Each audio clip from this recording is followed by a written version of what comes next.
CBN, Café com Política. Olá, Bruno Silva, um bom dia para você, tudo bem por aí? Vamos começar essa semana com tudo? Olá, muito bom dia, Carol, Guilherme, todos os nossos queridos ouvintes. Opa, a gente já está no jeito para comentar tudo que está rolando aí na política da nossa região. A gente tem na pauta aqui de Campinas o tema da superdelegacia. Esse termo já foi e voltou, não é novidade não, eu mesmo já tinha ouvido algumas vezes esse termo, e há algumas pessoas da comunidade que não concordam com esse tipo de ação, que seria ter uma delegacia em termos físicos mesmo, bem grande, que ficasse ali dentro do bairro ou de uma localização específica da cidade, mostrando que a polícia estava presente ou que está presente, né? E esse tema entrou de novo lá e vai ser votado hoje porque eles estão vendo a possibilidade da doação de 2 áreas públicas para a nova sede do Departamento de Polícia Judiciária do Interior 2. Como é que você vem observando essa questão? Só para o ouvinte da CBN saber, essas áreas que estão na pauta, que estão sendo questionadas, são de praças localizadas, são áreas nas praças da Vila Pompeia e loteamento Cidade Jardim, cada uma em um lado diferente do bairro. A ideia é a seguinte, né, Carol? A construção dessas superdelegacias veio ocorrendo uma pressão para que várias cidades até as adotassem, sob o argumento de você poder facilitar a integração, não só dos processos, mas como das delegacias específicas que nós temos, né? O problema todo, eu acho que passa principalmente para a gente pensar não só a integração no espaço físico, mas principalmente a integração no que diz respeito ao compartilhamento de informações, à adoção de processos únicos. Isso é até mais importante, do meu ponto de vista, do que você ter pura e simplesmente a delegacia todas juntas, ou todas elas. Então, por exemplo, a delegacia comum, a delegacia de mulher e outras todas juntas no mesmo espaço. Porque é necessário, inclusive, pensar que, a depender do tipo de público, você precisa de atendimentos que são diferenciados. Vou dar um exemplo aqui bem claro. Eu participei faz uns anos atrás de várias audiências públicas, onde mulheres discutiam a dificuldade de, por vezes, fazer denúncia em relação aos maridos que abusavam delas, que faziam pressões psicológicas, que eram agredidas em casa, justamente por enfrentar uma certa dificuldade, até psicológica, de se deslocar e ir para um ambiente de uma delegacia. Quando você chega nessa delegacia, e você tem, às vezes, ali os indivíduos trabalhando que são até mais machistas, vamos dizer assim, do que o que elas já vêm sofrendo dentro do próprio relacionamento. Essa era a reclamação delas, elas falando sobre esse assunto, que elas não se sentiam tão confortáveis assim em chegar num espaço como esse. Então, veja, são transformações que não implicam apenas você mudar fisicamente o espaço, mas implicam em você modificar a lógica de prestação do serviço, como isso vai funcionar do ponto de vista da integração. Não é de hoje, por exemplo, que há reclamações das mais diversas possíveis de falta de uma integração, de uma inteligência mais compartilhada, vamos dizer assim, entre, por exemplo, a Polícia Civil e a Polícia Militar, o que poderia implicar em melhorias do ponto de vista da estratégia de segurança pública. Então, eu penso que o Estado cada vez mais tem que investir, isso sim, em estratégia no compartilhamento de informações e inteligências para o combate dos múltiplos crimes, que vão desde isso tudo que a gente tem assistido nas escolas, infelizmente, até o combate a crime organizado, diminuição de ocorrências, permitir com que essas mulheres que são vítimas dentro das suas casas possam se sentir mais confortáveis, ir para uma delegacia da mulher e fazer as suas denúncias, né? Enfim, é uma série de medidas que eu acho que envolve mais mudança de procedimento do que necessariamente mudança de lugar. Se essas duas coisas vierem juntas, melhor do ponto de vista da gestão, mas uma não depende necessariamente da outra para acontecer, ainda mais nos dias de hoje, né, gente? Você acha que, de alguma maneira, isso já foi ventilado por opositores? A superdelegacia é uma jogada para promover alguns partidos ou governos? Queria que você falasse um pouquinho mais sobre isso. Porque você comenta aí, né, sobre essa divisão de serviços e se realmente, na prática, é bom ou não para quem interessa, que é a população. Agora, a gente vem há alguns anos vivendo essa situação política. Parece que se você não anuncia grandes obras ou grandes estruturas, isso não fica visível aos olhos do eleitor, as pessoas não sentem. Se bem que eu, particularmente, tenho refletido muito sobre isso e já não concordo mais. Porque se o meu dia a dia eu começo a sentir, né, que os serviços públicos funcionam, que eu estou numa cidade melhor, numa cidade mais segura, mais limpa, que os acontecimentos continuam, mas eu me sinto apoiada, será que essa obra, para os olhos do eleitor ver, ela não precisa ser modernizada então, Bruno? Descentralização, Carol. Eu acho que o grande ponto no município não é mais centralização, mas é mais descentralização do serviço. Por exemplo, se você tem serviços que podem ser regionalizados, isso se torna muito mais interessante. Então, de repente, estou fazendo uma sugestão aqui para a gente poder pensar junto com o ouvinte do outro lado. Se você tem, por exemplo, um processo de divulgação das ações da delegacia no âmbito dos bairros que mais precisam de alguns serviços dessas delegacias, é mais interessante você ter uma gestão descentralizada do serviço do que tudo centralizado no mesmo lugar.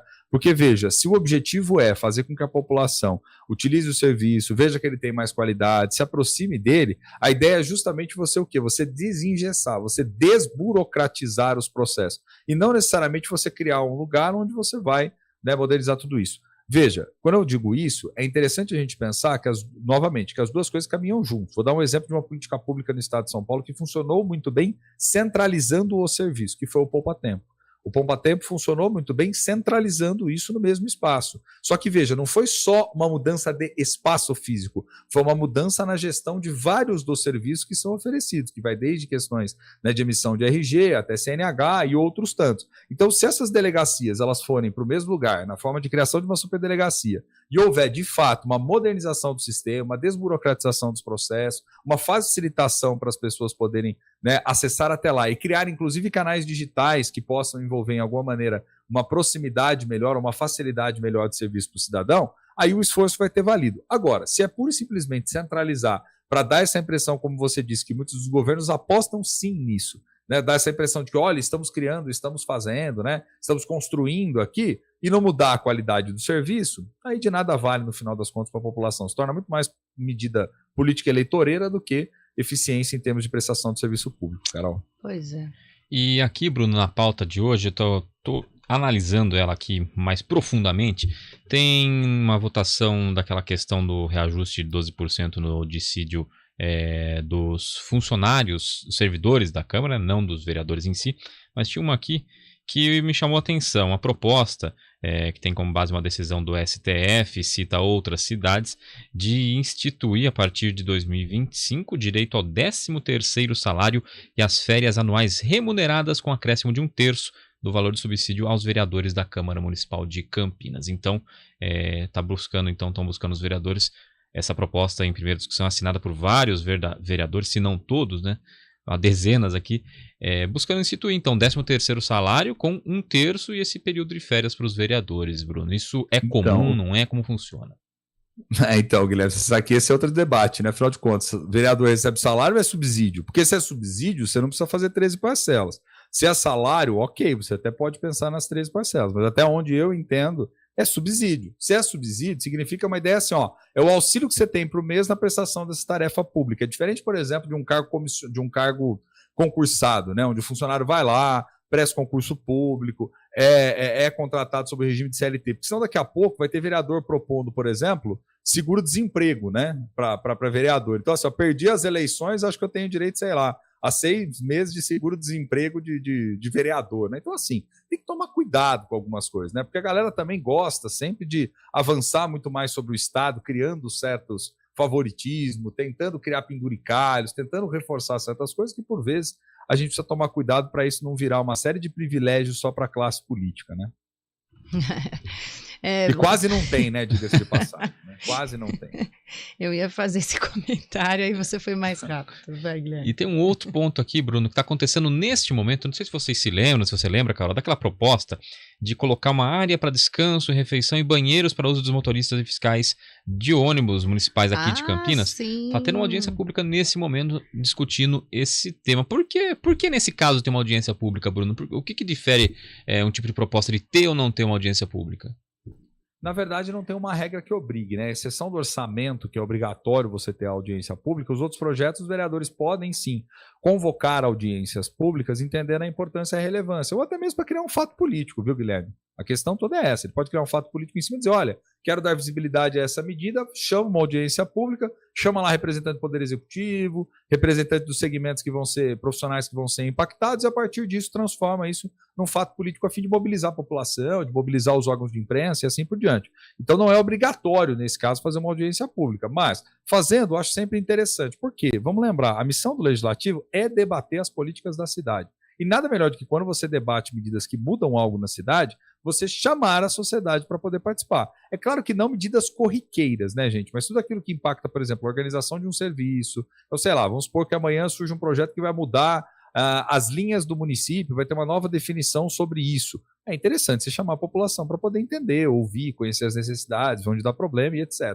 Agora, é sempre tomar cuidado também com o seguinte: excesso de audiência pública também não ajuda muito na qualidade da política. Por quê? Porque aí você debate, apresenta e dá a sensação de que está participando, quando na verdade você está só ali criando alguns momentos para demorar ainda mais para debater o assunto. Então, quando a audiência pública é acompanhada de um projeto, como nesse caso, e ela visa já um fim imediato, ela é mais interessante, porque aí você pondera e faz as alterações do próprio legislativo que precisar no projeto antes dele ir para a deliberação final. O Bruno, o que é diferente quando a gente fala de plebiscito, né? Porque muita gente levanta essa bandeira. Por quê? Porque em outros países é muito comum que seria aquela consulta à população sobre uma lei ou uma questão que vai envolver a maior parte dos cidadãos. A gente até comentou isso a respeito de uma obra aqui em uma das estradas importantes que acabou gerando a desapropriação de casas, de moradias, e alguns dos moradores que vieram até a Prefeitura de Campinas protestar lembraram esse fato. Poxa, a gente poderia ter um plebiscito, uma consulta à população sobre essas questões antes delas serem definidas, mas aí entra na lei de ocupação de uso do solo, entre em outros temas que a gente sempre fala aqui no Café com Política. A questão é muito mais complexa no âmbito das leis e também dos poderes, né, Bruno? Sim, até porque você chama atenção de instrumentos que são diferentes. A audiência pública, ela entra dentro daquele rol, vamos dizer assim, dos instrumentos de participação política que vieram como mecanismo de inovação democrática. Ou seja, a ideia é você aproximar a população das decisões públicas, criando espaços de interlocução entre o Estado, representado nesse caso pelo Poder Legislativo, né, como uma instituição política formal, e a própria sociedade civil organizada. Então, essa é uma estratégia para a ampliação da participação. Plebiscito e referendo são instrumentos de democracia semidireta. O plebiscito é aquele quando você chama a população para definir sobre um tema, e o referendo, que é aquele que já vem de uma decisão do legislativo e que aí a população diz se ela aprova ou desaprova. Nesse caso, é muito comum acontecer o quê? Quando acontecem eleições municipais ou até mesmo eleições nacionais, aqueles assuntos locais mais delicados no município, o próprio município pode fazer essa convocação de um plebiscito, ou até mesmo, enfim, de um referendo, e faz isso no momento das eleições. Se você puxa lá as informações no site do Tribunal Superior Eleitoral, tem muitos municípios que fazem, às vezes, determinados plebiscitos ou determinados referendos em momentos das eleições, fazendo consultas de interesse local. Então, aproveita dessa estrutura. Por quê? Porque aí você tem que corresponder a algumas questõezinhas ali técnicas, né, da lei mesmo que prevê para a ocorrência desses instrumentos, e aí você tem que fazer essa consulta a nível eleitoral, vamos dizer assim, né, ouvindo, de preferência, a totalidade dos eleitores, mas aqueles que forem participar do processo como um todo. Então, são instrumentos que são diferentes. Sim, o Legislativo pode utilizar deles, sim, mas não é recomendado também que você faça isso o tempo todo, porque você tem instrumentos muito mais diretos, né, para fazer essa participação. É o caso, por exemplo, da Tribuna Popular no Poder Legislativo, onde organizações da sociedade civil podem levar suas demandas ao longo das sessões, e é o caso, como a gente está comentando aqui, de uma audiência pública que, embora não seja um espaço deliberativo, é um espaço consultivo legal também de debate. Agora, que legal seria se as crianças, os jovens já tivessem acesso a esse tipo de informação. O que é uma audiência, em que âmbito ela acontece, quais assuntos poderiam ser interessantes, o que é um plebiscito, como ele poderia ser usado, quais os temas, porque daí esses jovens, né, depois à frente de organizações ou de grupos de conhecimento, de trabalho, de informação, teriam, vamos dizer assim, uma estrutura ou conhecimento melhor para poder participar da política e dos debates da sociedade, né, Bruno? Esse seria um mundo ideal. Não há dúvidas, né, Carol? Inclusive o Poder Legislativo pode ajudar muito nisso através do quê? Através de processo de educação política. Campinas tem a sua escola do Legislativo, faz lá o seu processo do Parlamento Jovem, isso pode ser muito mais amplo e pode impactar muito mais essa comunidade. Eu mesmo, assim, tenho muito orgulho da trajetória também profissional que tive, Carol, onde eu já participei de muitos processos de formação política de jovens, justamente para poder instruí-los no que diz respeito à utilização de instrumentos do legislativo, de participação política. Trabalho com isso também faz muitos anos, né, como educação política. Tem, inclusive, livro paradidático publicado sobre o tema do Poder Legislativo Municipal, que o ouvinte do outro lado, se quiser acessar, também é muito fácil. É só ele digitar aí no Google, né, no buscador, Poder Legislativo Municipal, Entender de política começa por aqui. Poder Legislativo Municipal, entender de política começa por aqui. Ele acessa aí o link gratuitamente no site do Movimento Voto Consciente e consegue ler, onde a gente explica muito desses instrumentos de participação, viu, Carol? Tá certo, e aí é isso. Quando a gente utiliza todas as ferramentas e os meios possíveis, a gente também pressiona, viu? Pressiona para que os políticos e os candidatos sejam melhor preparados e tenham propostas realmente interessantes, porque aí a gente já tem conhecimento de antemão. Bruno, obrigada aí pela participação no Café com Política. Amanhã a gente está de volta aqui com o nosso espaço para refletir e falar um pouco mais de política. Obrigado, Bruno. Eu que agradeço, Carol. Um abraço para você, para o Guilherme, para todos os nossos ouvintes aí, extremamente reflexivos e conscientes da política. Vamos em frente. Um abraço. Vamos que vamos.